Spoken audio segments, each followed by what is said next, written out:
everybody is seeing everybody else in the same order I am, but let's start with Hannah and just introduce yourself and where you're from. Okay, I'm Hannah and I am at Kitsap at New Life Church. We have New Life Leadership College. So imagine someone's not from Washington and has no idea where Kitsap is. West of Seattle by a ferry. Yes, on the peninsula. Yep. Brandon? I work with Hannah, and my name is Brandon Cameron, and I'm also on the peninsula. Okay. And is that half of Mark's head that I can see? Hey, Mark. Mark and Sherelle, go ahead and introduce yourselves. I'm Mark. This is Sherelle. Hi. Elevate Life Church in beautiful, sunny Jacksonville, Florida. It's hot. It's right near the sun. Mm-hmm. It's not humid, is it? Not terrible. I'm originally from Minnesota, so it's always beautiful year-round here to me. It's very humid. Chase and Brooke, go ahead. Chase Merrill here at Living Water with Brooke Rad in Olympia, so about an hour south of Seattle with Anthem College. Excellent. And Ann, we can't see you, but tell us about yourself. Oh, hi. I'm part of Calvary Community Church, School of Leadership Essentials in Sumner, Washington. And Sumner's about a little more than halfway to Chase and Olympia. They're brand new, and they've got, how many students do you have approved now, Ann? 10? We have 10. Yeah. So it's good. Yeah, we're excited. I saw Tana pop up. You there, Tana? I am. How are you guys doing? Good. Tana's in Vegas. So, so what I want to do, I don't want to take any more of your time. I really appreciate you guys jumping on for this. There's a couple people who are very interested that aren't here. One's on vacation, but all of a sudden this year it really started popping up. Can we do a master's degree program? And the answer is yes, but we want to do what we want to do. So what I wanted to do is put the proposal that I am going to put in front of Jim, in front of you guys, and make sure that what I'm asking for fits with what you want and see if there's some holes in it and all that kind of stuff. Fair enough? So I'm going to pop between sharing my document and then talking about it. No, that's not it. There it is. Oh, that doesn't work so bad. I can't get everybody at the same time though. So I just want to one thing at a time, and there's something above that I didn't include. My idea is you can already offer master's degrees, right? Mm-hmm. You just send them to NU master's degrees and market them as your degrees, but we're talking about something else. And what I'm hearing from people is, can we get some of the benefits of the NPP at a master's level? Does that sound right? Yeah. So first one, I know nobody wants this, is tuition discount. And really what got this going, besides you guys asking, was a conversation with Jim Jessup, where for the first time he said, you know, if they're bringing students in, they should get a discount just like MPP. And for me, that was the green flag to say, okay, we're ready to start talking about this. So this one is a big one, and I'm very interested to hear what you have to say. What we're thinking is to limit it to the Master's in Leadership Studies, and that is similar to the BA in Organizational Leadership. And the reason for that is that degree has, I don't know if you can see it or not, but it has 18 credits of core leadership skills and then 18 credits of electives. So you literally could have a master's in leadership studies with a cognate is what it's called. It's like a focus, it's not a minor, in business, in ministry, in psychology. So the thought is, number one, it's the easiest degree to work with. Number two, it's probably going to be the easiest degree for you to recruit to. What's your thoughts on that so far? I think for us in Las Vegas, we would really be interested in the psychology masters because of our wellness center, which has already partnered with another Christian university as an actual teaching site, not just a place of practicum or their mandated internship hours.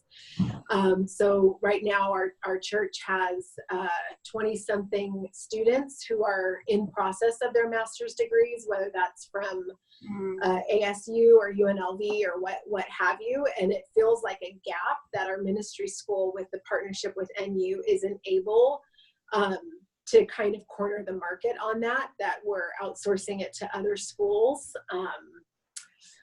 You know us, Carrie, like we would love to see not just the ministry, but the psychology as well. Okay, and Hannah, you're shaking your head yes too? Counseling is the degree we get the most requests for a master's, for sure. And a leadership studies with a counseling concentration won't give them the opportunity for licensure, so they would not want that. Same here. Who's that? Who said that? That's Brooke. Brooke, okay. Yeah, we've got a couple that are already in our program that would like to continue with a master's in psychology. Our other request is actually for a master's in theology. So I think that rather than the generic leadership studies degree, we'd rather see one in the ministry lane and one in the psychology. So at Calvary in Sumner, we are getting requests for counseling as well in psychology, and then masters in teaching for those who already have their bachelor's. Okay. Carrie, why is the MDiv? Do you guys offer an MDiv?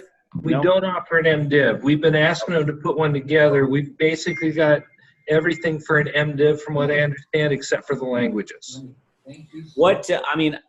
Personally, I'll take whatever master's degrees you guys will let us offer.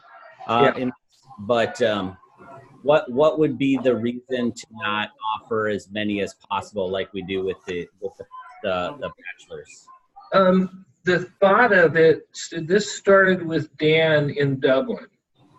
And Dublin has this whole thread of conferences and trainings and ministry support called the SHE Conference.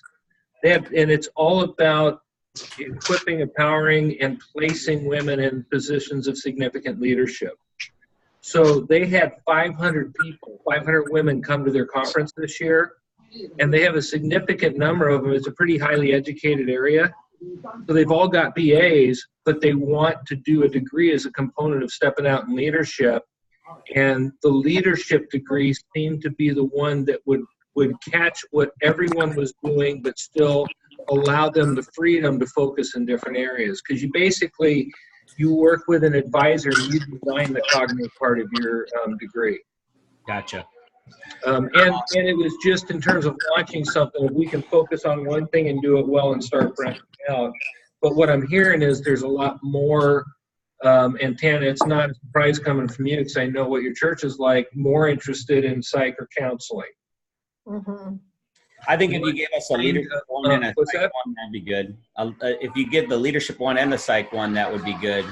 Because somebody coming for an MBA or something like that, I could redirect them to the leadership one. Right. But the psych one you can get licensed, like they said.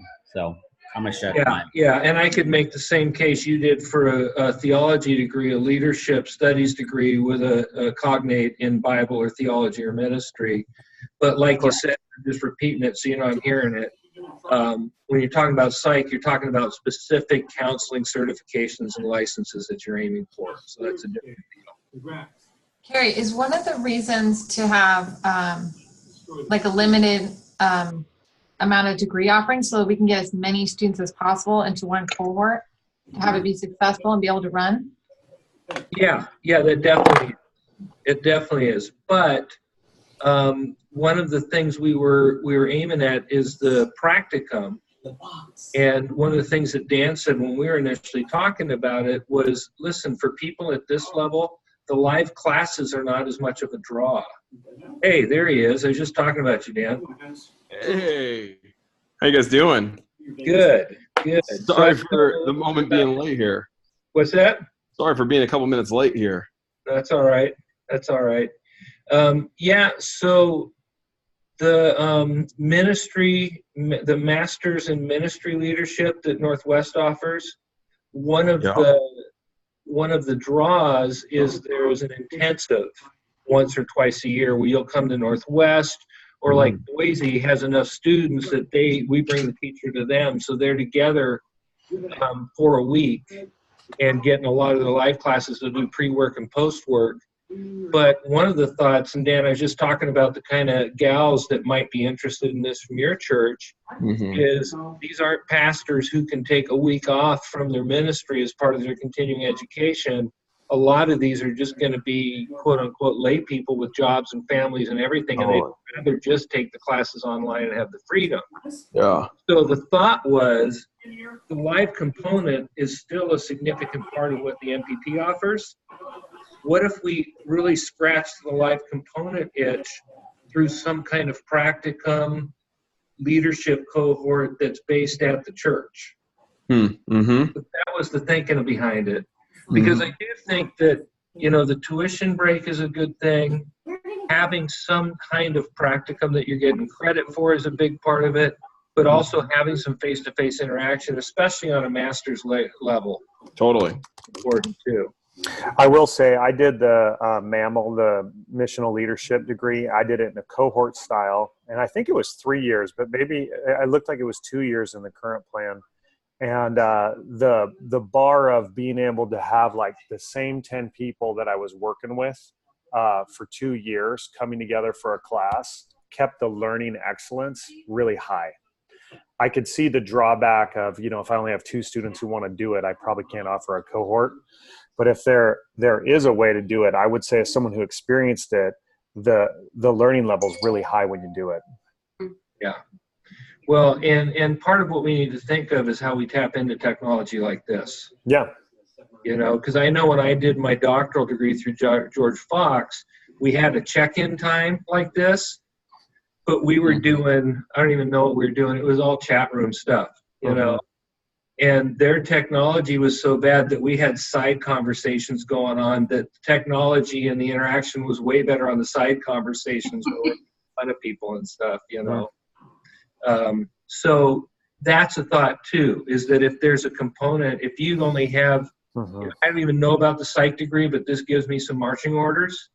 If we could, between 5 sites, develop a site cohort, and there was a live practicum element to it where you'd meet like this, and especially if each of you have 2 or 3 students live there that are interacting, that seems like it'd even also be a benefit. Carrie, at this point, we have students who have completed their psychology degree through us with you, who are going on to other schools for their masters and doing their interning, doing their required hours at the wellness center. Right. And our director of the wellness center has all of her credentials to be able to facilitate master's level learning with the state of Nevada already. So for us, we just feel like we have this large gap in, part of our church's objective, but also part of our students who join us on the undergrad level and plan to continue on the graduate, and they have to look elsewhere. Right.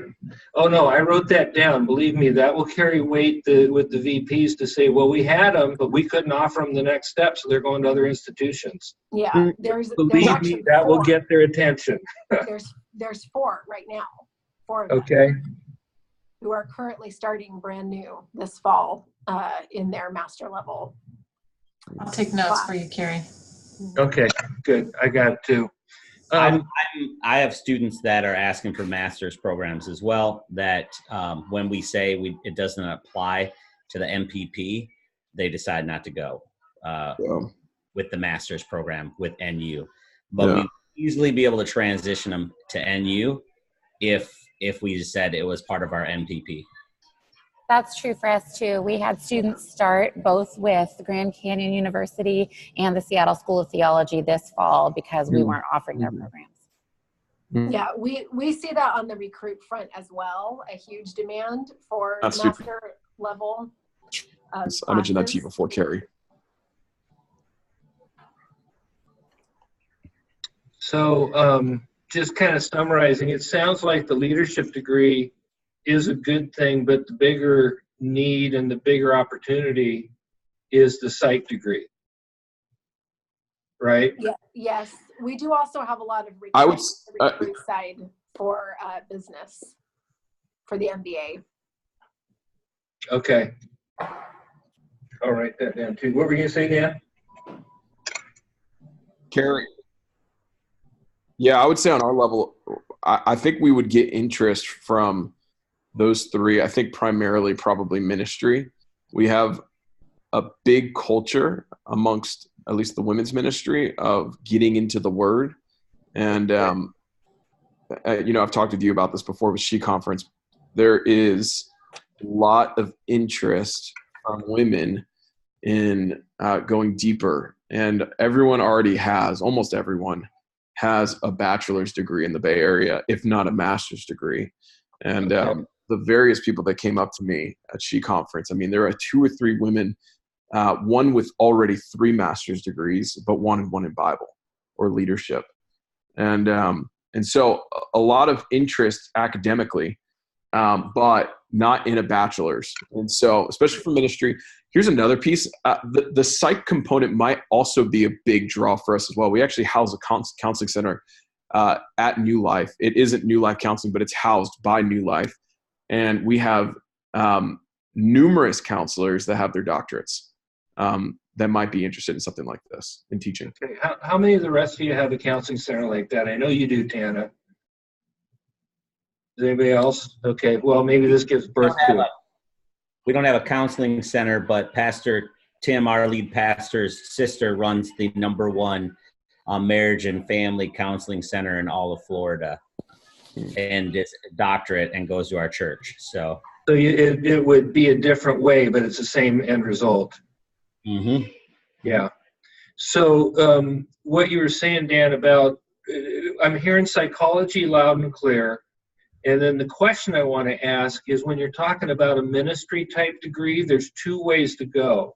Yep. One would be ministry leadership, which would totally make sense to do that leadership degree with a focus on ministry. Yep. But Becky, you might be able to help me out with what this is called. We have a master's degree that is basically a Bible degree of what you would have taken in an undergrad Bible degree, but it's at a master's level. And it's aimed at people that have a bachelor's already that's not in ministry or Bible and want to do master's level work in the subjects that you would have gotten a BA in. Does that make sense? The MIM? The Master in Is MIM? that something, Dan, that you're talking about that would be of interest? I think the master's in ministerial leadership would be a big draw. If there's a possibility for an elective component of Bible, I think a lot of people would be interested in the kind of towing the line between leadership and Bible hand in hand. That's my guess. That's my suspicion. We have, there's a lot of women that are interested in leadership and a lot of women that are interested in Bible. And I think if there's something that's like a fusion of the 2 of those, I think that would be a big draw in our community. Mm-hmm. I think it might be worth knocking on the MDiv door, because I think we're not the only group that has a large military population. And if you're looking at chaplaincy, they require the MDiv. Right. Question for you, Carrie. Do you have an online nursing master's degree? Is that, am I right about that? Becca? Yes, we do. But currently the nurses can only be certified in the state of Washington. Okay. And the same thing with education. We have some online education, but currently they can only be certified in the state of Washington. Starbucks, you go to Starbucks. I don't think that means that someone couldn't do it and then have to get another certification in their own state. That would be something maybe.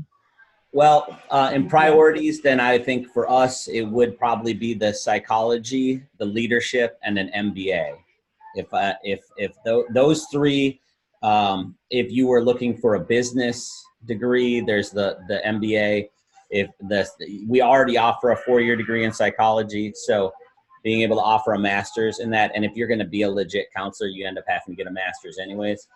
And then the leadership one, you could get an emphasis. If you're going to go into ministry, you could get that emphasis in ministry, but you could also say, I don't want an MBA, I want a master's in leadership, and still use that for a business as well. So those 3 would be great. But Carrie, I'll take whatever I can get as fast as I can get them.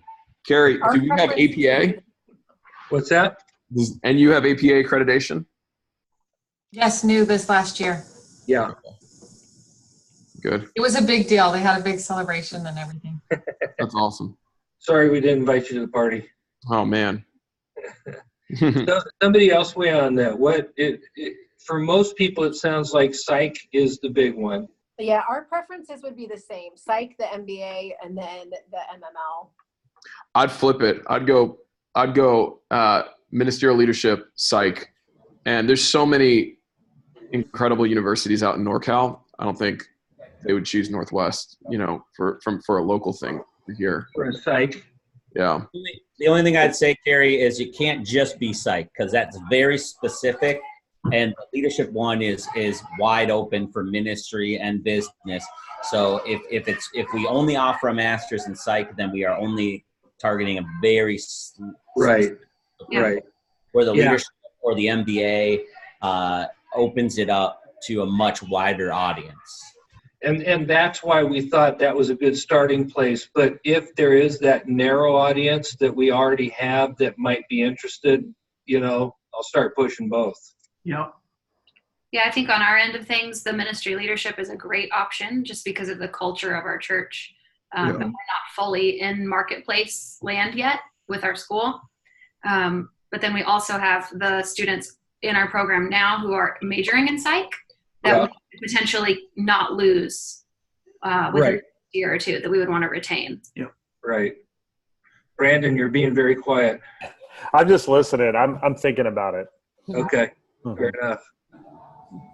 So let me flip the screen over and make sure there wasn't something that I wanted to make sure that I hit. Yeah, cohort based. I asked the question, what do you think about that question about how important the live classes are? Brandon talked about how important they were to that cohort that he was in. Somebody else, what do you think about that?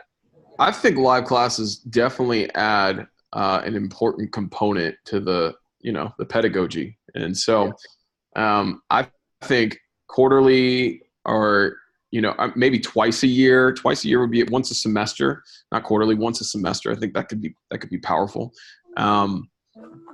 As long as there's some kind of learning community, I think it could be really helpful and benefit. Because here's the reality with it too. When you're doing a master's program, you don't just want the education, you also want the networking. That's what I think, at least. Yeah. And so the networking and the relationships that come from it are just they make the value of the program so much more. And so I think that adds, I think that's one of the things that sells Southeastern is the people that they're learning from and the people they're learning with, and in their executive cohort, leadership degree. I think if there's some kind of relational component in the Northwest master's program with the NPP, I think that's helpful. Whether it's regional, like a NorCal, cohort, or if it's just, hey, we're the first NPP sites to go about doing this and we all do this together, and then we meet, once or twice a year to convene and meet with different profs and stuff. Either version. Okay. Brandon, what was your schedule when you were doing that missional leadership? How often did you do intensives, and what did they look like? You usually had probably 3 books to read, and you usually had probably 1 assignment that was due on the first day of class. You would have 5 days of class, and it got to be the point for me where I looked forward to it as like, hey, this is going to be an enriching part of my life. It almost felt like you went to a conference 3 times. I think it was 3 times a year. Mm-hmm. And you did 5 days, and then you usually had a 20-page paper that was due within a month of the class. And, so you read 3 books, you did a 20-page paper, and you had some login assignments, and you had great lectures. And I thought the profs that they brought in was a high bar. And so I loved it. I loved the group I did it with. I don't know that I would have got my master's if it was just an online master's on my own. So I think it appeals to people. You said that to me before, meaning you don't know if you would have finished it, right? No, I wouldn't have started it. Oh. I actually wouldn't have I personally wouldn't sign up for an online master's program by myself. I like the cohort feel. I do think there are a lot of people who do. It's just my preference is to be in community learning. I'm not saying we wouldn't offer one that was online, by the way. I'm just saying that was my personal preference. Right. I definitely would not want to limit it to not being able to do it online. I would want them to be able to do it online. I do like the idea of them going. When I got my master's in theology, I went through a cohort at seminary, so I had the same group of people that I was with. So I think you can do that online as well, where you have the same group of people that are going through a cohort together, even if they are not. And maybe they do get together, but they're not necessarily required to do that. Yeah, physically or geographically. The other thing we talked about, and Jim was the one that offered this up, is, say we had 5 students from Florida and 5 students from Northern California and 5 students from Kitsap. We could do, if you're doing 2 or 3 a year, you could rotate where it's located. So that everybody's coming to Florida, one of them, everybody's coming to Northern California. And it doesn't preclude the idea that you zoom in too. But what Jim offered up is, if it's a leadership deal, we can also find experts in the area and make it kind of a conference deal where you're actually getting some high-end leader coming in and just, adding value to it in that way and tapping into the church's networks or other networks in different areas. So that's an option too. With the exception of the regional, the change up of the region, that's exactly what Southeastern does. And so they bring Mark Batterson, they bring in Alan Hirsch, they bring in Kerry Newhoff for these different cohorts. I think it's brilliant. Okay. Let's take Southeastern down. Burn. Oh, the topic of this meeting is changing. All right. And then just in passing, a master's level practicum is a different deal than an undergrad. You have to register for it as a course. There is a teacher of record, not just whoever's on the site. So it would look a little different, but it would also, you'd have an expert in the field who would be leading that practicum with them. And it'd be more of a course than what we're doing right now. Carrie, let me ask you this. Did you guys already talk about stipend or discount or, stuff like that yet? Yeah. That's part of what started it. My conversation with you and then Jim saying, listen, if they're recruiting students for us, we should be giving them a discount. So that's on the table too. Okay, cool. Yeah. Awesome. And then question, how many students are needed, do you think, or what are you proposing to the provost or whoever you're talking with? There's already a number, and I think it's 12, but I think we can do 8. Okay, to make a cohort? 5 prof. The goal, and I'm just talking about the leadership program just as an example. The goal is to have this 2-year program, and Brendan, I think you're right. I think the missional leadership was 3, but this leadership studies is straight through. You don't take summers off. You take 1 class at a time, and it's a 2-year program. And the way I know they did it at George Fox for our doctoral work is you have cohort A start, and they take their core classes together. You might do, if you've got it, you have people with a focus in business or ministry, they'll take those classes online separately, but the core is leadership. And then the second year, cohort B comes in, and A and B together can take the whole second year, which is the first year for the B. And then the third year, the second to the B cohort will come in and take the classes they missed with the next cohort coming in. So you can have half as many students and still have, overlap. And I know in my program, 12 I went through were really good friends, but you got some good relationships with the year before you and the year after you too. Mm-hmm. So the last thing I just stuck up is I'm thinking from the flip side of it, the provost is going to say if a program has an overall GPA of 2.0, no, they're not offering master's programs. So I'm trying to think, and I'm hoping you think with me, what kind of things can I put into it to make it something more than just, yeah, sure, we'll do master's programs. So we've talked about the GPA, we've talked about graduation rates and stuff like that. What's your response to those kinds of requirements? Would the GPA requirements be for the program or for the incoming student? So for instance, say Kitsap is interested in offering a master's program. Mm-hmm. I want to establish an overall GPA for your undergrad program that qualifies you. It's not going to be this huge high thing, but it's going to be a standard that would let me and the provost see, you know what, there's something not happening. And I'm not talking about you, but you understand what I'm saying. That they don't have their academic stuff together for the undergrads. We got to make sure that's shored up.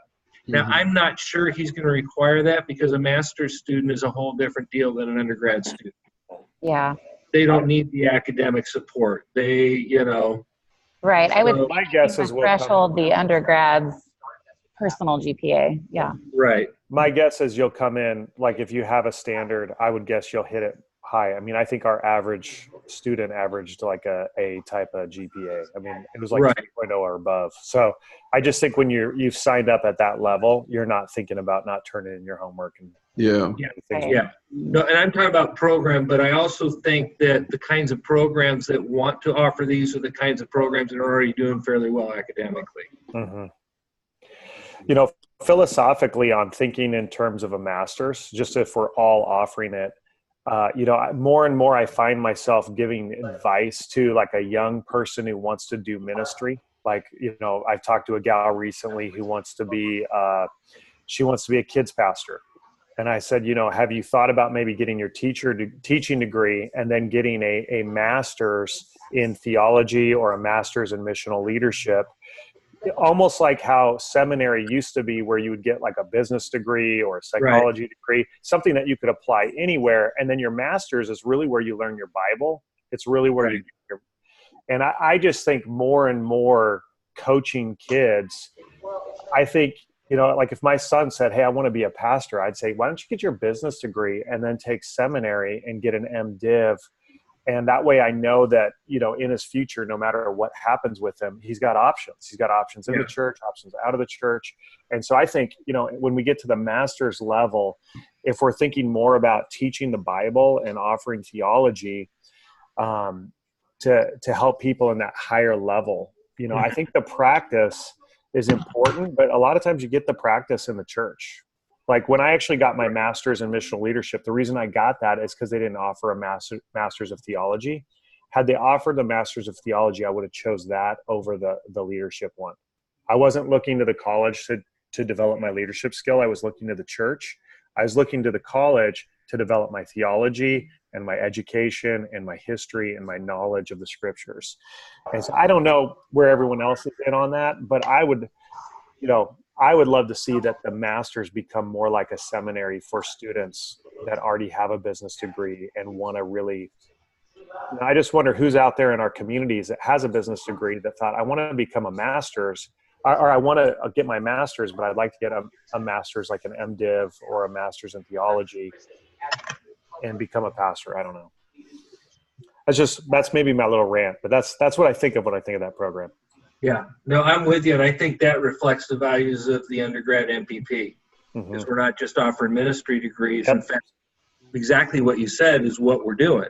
You're going to get ministry training from doing the ministry, and let's give you an education on top of it that may or may not be ministry. Yeah, well, I love offering the leadership organization degree. I'm encouraging so many people to choose that. But then if they got their master's, I wish it would be in theology or something that would help them grow their understanding of the Bible, so that they were stronger communicators and preachers and pastors. Well, it sounds like one of the things that I need to do is put together some example course progressions. I mean, not for psych, because a psych degree is a psych degree that aims towards a certain license, but this leadership degree is such a new animal. I think a lot of the missional leadership courses are just going to be leadership courses. You know, so I think it might be helpful to talk about this for me too, is to say, okay, here's what one would look like with a focus or a cognate in biblical theology. Here's one would look like that's like an MBA light with a focus in business. Here's what it might, you know, those kinds of things. I tend to think that not suggesting a degree that's visionless, but as far as the ministry one is concerned, I don't know if there's a way to keep it flexible in terms of, you know, leadership, having a leadership component with Bible in it. I don't know, at least in my particular context, I could imagine that the majority of people are going to want something that has a little bit of both. And I even sorry, I keep going back to Southeastern here. I'm from Southeastern initially for my undergrad, and I've just seen I how thought you're from Princeton. Boo. I've just seen, thanks, Carrie. I've just seen how it's succeeded in terms of even these people with, running massive churches, been incredible, outstanding leaders for 30 years, 20 years of incredible organization. All right. Yeah, and I think, Dan, that's what we're talking about. And it's exploded. Okay, maybe I'm missing the mark. For me to get some typical course progressions, it's one thing for me to say, yeah, it's a leadership degree with an emphasis on Bible. It's another thing for you to say, here's what the 18 units of leadership will be, and here's a typical Bible, but here's some other options of classes. Mm-hmm. And even things like preaching or some basic theology classes, it'd be very interesting, because really what we're offering these students in the leadership degree is you work with your advisor and you put together your own cognate. Yeah, I like that. I do think that the discount is what makes this marketable. I mean, without the discount, we can't sell the degree, because, our students are looking at all of their options. A lot of them are looking at this for career advancement. And if we say, why would you go to Northwest instead of school ABC in our region that are a similar price? It's because we would have a discount. That's how we can get them in. Yeah, and I think that's true, but I think secondarily the face-to-face aspect, if we define that well, and third, the ministry-based practicums. Yeah. But other places have that. So yeah, and I agree, discount is number one. I've got 2 kids in college, and I know that matters a lot. Yeah. Yeah. Carrie, I don't know if the other programs do this, but we have like a certificate program that people do, and we have probably 60, 70 students that already have a 4-year degree that are getting our certificate program who want to get a master's degree. Not all of them want to get a master's degree, but would want to get a master's degree and would go to NU and partner with us through our certificate program, quote unquote, which is our practicums. Yeah. And we're missing out on the opportunity to say, hey, you already have your 4-year degree. You can still go to NU, and they're a part of our program. We're getting the benefit of it, but NU's not getting the benefit of it. Right. So and I'm familiar, because I've just been at your place for your preview days and that kind of thing. I know what you're talking about. So you're talking about people with bachelor's level degrees that are joining up your internship and leadership school and being able to offer them a master's level to go along with it instead of, and it makes it continuous for you guys too. We have several students in that position as well that come and join for our 2-year program, and they already have a bachelor's degree. So, and he was not getting the benefit of that. Okay. Here's my greater question, Carrie, because I like to move fast. How quickly can we get these a master's program? So what? I don't know the answer to that, but I will talk to Jim and figure out what the steps are and get you a ballpark on that. But I do not. Jim surprised me, because I thought it was how do we co-opt some of our master's degrees to make them an NPP program.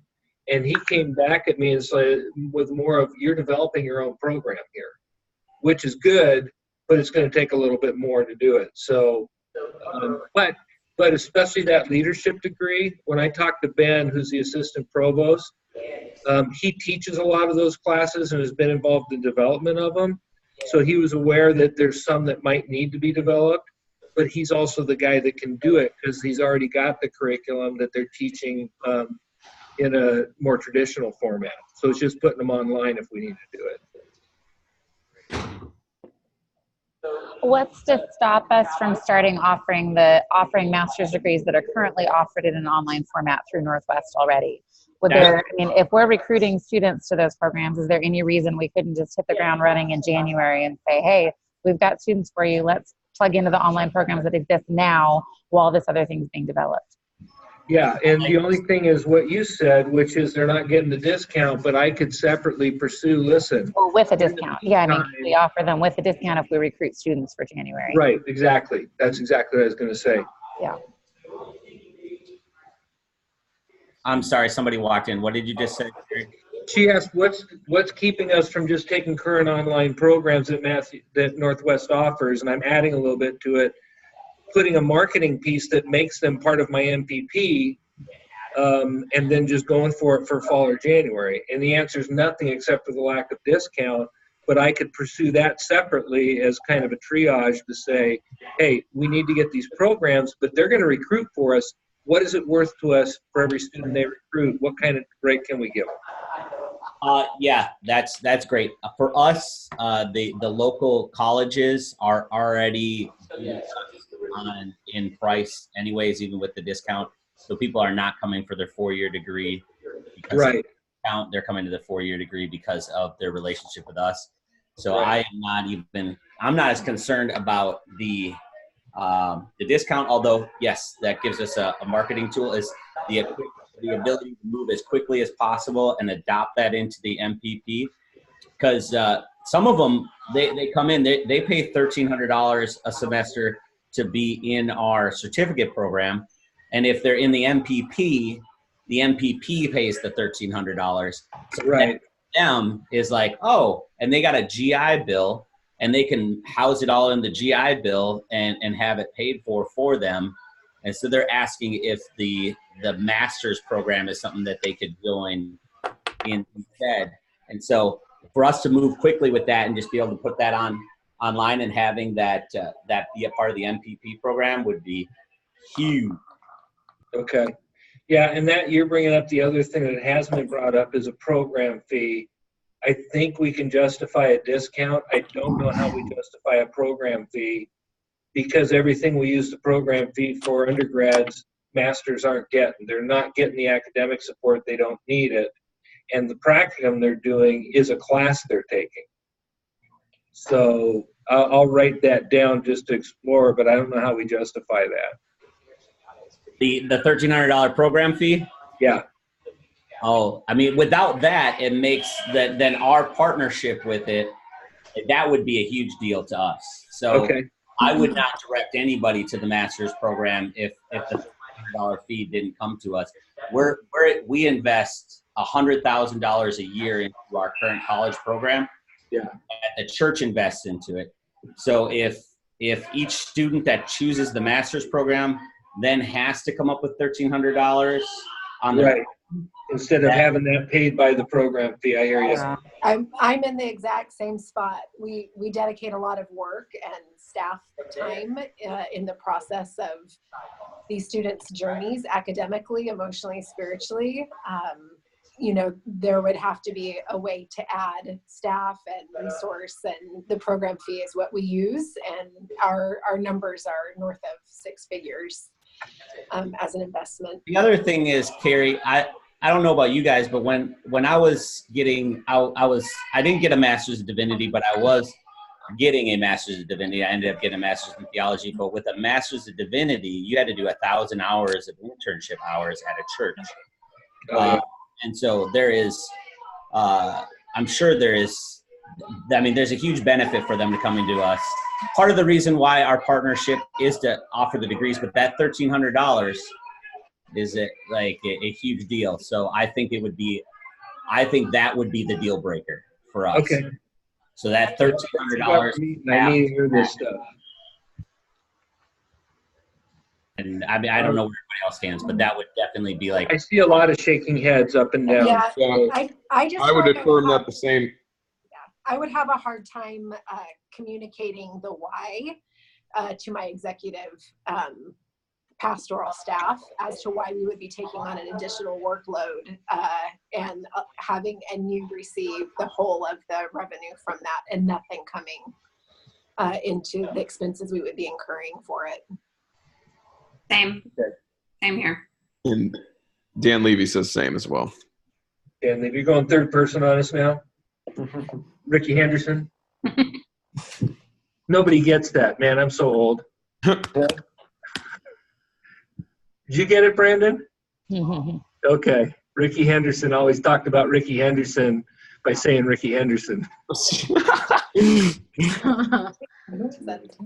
video's off, so I wanted to make sure you knew.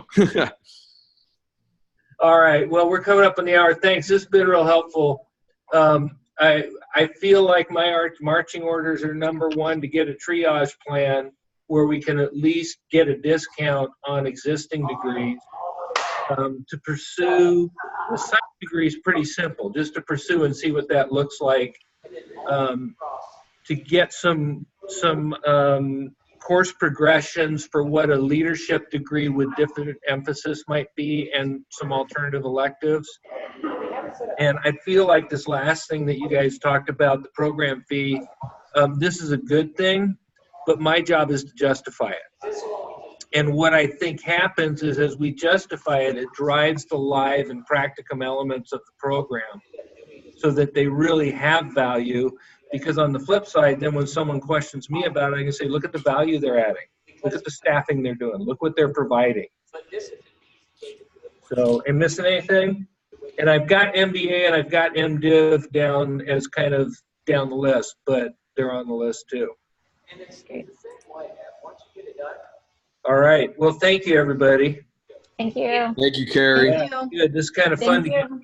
From how many different states do we have? 1, 2, 3, 4, 5. Well, almost 5. If Becca was about 5 miles south, it would be 5. It'd be in Oregon. So, all right. Thank you, everybody, for taking the time. And I will get something back to you in the next week or so after I have a chance to summarize it and talk it over with Jim and Ben. Thank you. Great, thanks. Okay. Bye-bye, everybody. Bye.